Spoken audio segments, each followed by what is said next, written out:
Hello and welcome back to taking a look at the classics, and as you can see today we've got Garmatron and we have got the Warrior Bike from 2013. So these were of course the two Stone Warrior vehicles that we got in 2013, and Zane was included in the Garmatron, Jay was in the Warrior Bike, and then they each had an assortment of Stone Warriors. So we'll start with the figures from Garmatron here.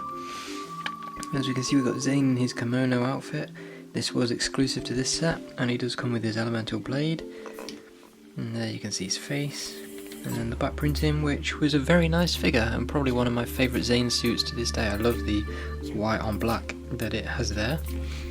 Next we just had a basic Stone Warrior Swordsman. You can see his torso and leg print, and his face print under the hat. And then the back printing there, so... yeah, and another one of the main attractions to this set was definitely General Kozu, the third four-armed Ninjago minifigure after Garmadon and Samakai. There you can see him, and this of course was the only version of him that was actually red instead of black. Came with these two swords to hold, but then there you can see his face under the helmet, and a very cool helmet there as you can see, with those new pieces, new for 2013. There's his torso print, and then of course bringing this guy around to the back, there you can see the back print. So yeah, Kozu was definitely highly sought after and was a big draw for this set, as this was the only way you could get Kozu until 2016, when he was then in the Samurai X cave. And then over here we have got Jay, and this set also came with a Stone Warrior. As you can see, his torso print is a little bit different to the other one. And you can see his face there with the red print, and he has got Kozu's helmet but in black. And then there we can see his back printing, which was very nice. So yeah, these Stone Warriors were pretty cool. They did introduce some new pieces, the new armor piece, the bits on the helmet there, and of course you could bring this up and down, the little guard there. But yeah, they were pretty good figures. And finally Jay, he has got his elemental blade. He did come with his jetpack, which was never in the show, but it was nice that he could fly around on that. But taking that all off, we can see Jay here. There's his face and torso print, and then his back print. And again, of course, the colours on the black suit do look very cool, and they are still some of my favourite suits to this day, as I've mentioned. But yeah, this was the only way you could get Jay in this year, because of course this was the first year that they didn't have any spinners in these sets.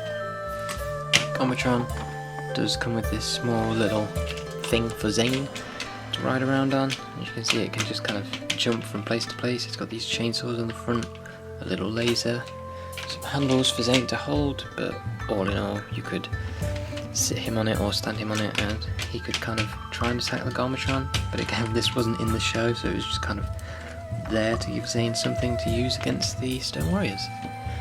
As for the instructions for both of these sets, the Warrior Bike, there you can see that, Golden Lloyd in the corner, there's the back, and then there was just one advertisement in there, one for the sets.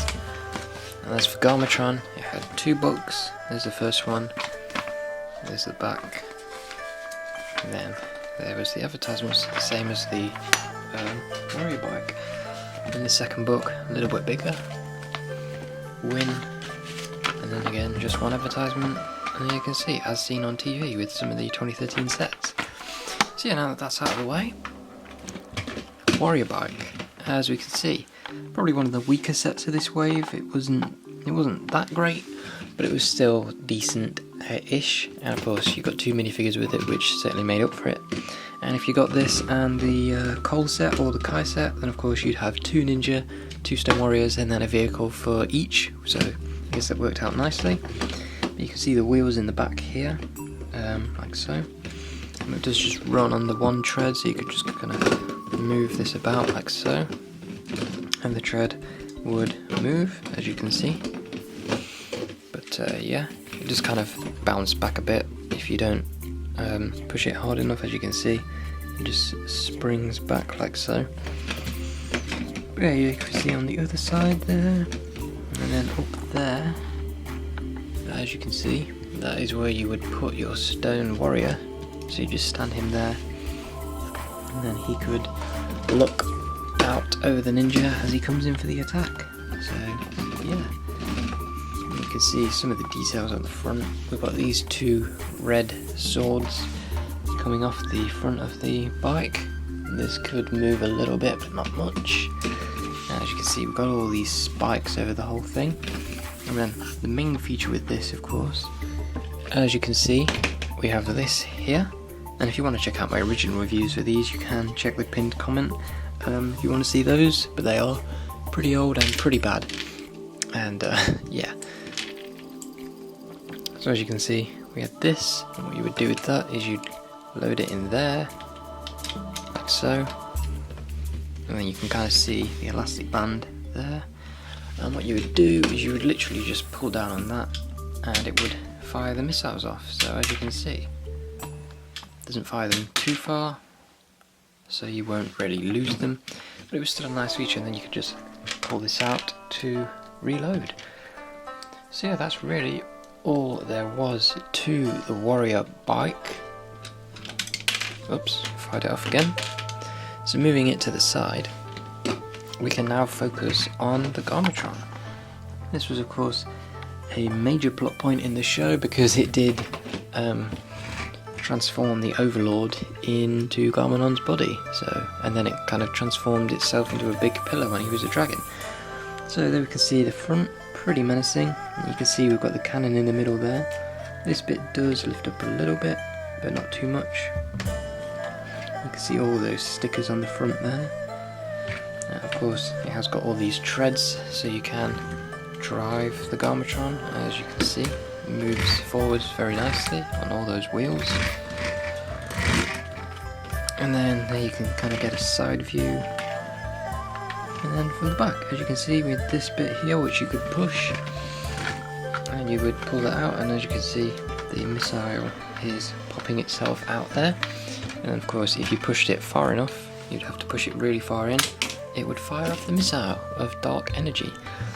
So yeah, you could just reload that like so, and then you would just pull this back in to hide it.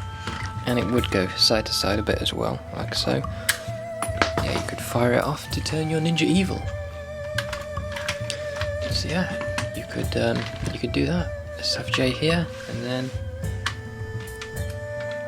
okay, something's gone wrong there. There we go. I think we missed him. Oh well. But then on the back here, you can see we have all this space for minifigures to stand around on, and also a little prison cell. So you could put someone in there. You could stand them up or sit them down. You could put them in, and then you could also push them out through the bottom there. You can see how this works. It's pretty simple. But yeah. And then right up the top there, you can see we've got all those stickers. And then we've got the main control panel of the Garmatron. As you can see, we've got those stickers in the front there, all the way around. And this, of course, where you would stand Kozu. You can see there's also those two clips there where you could put his weapons if you wanted to. So yeah, that's really all there is to the Garmatron set. And yeah, that's pretty much it for this video as well. So again, my overall thoughts. Yes, this was one of the weakest Ninjago waves, but these vehicles were still pretty good for their time, and Garmatron definitely does still hold up. Obviously, they were both in the show for a limited amount of time, especially this one, which was barely in like 2 episodes, as they were building it for Garmadon. But yeah, that's pretty much all I have to say about this, and there is of course still one more 2013 video to come, and that is of the Temple of Light and the Golden Dragon. So yeah, I will see you then.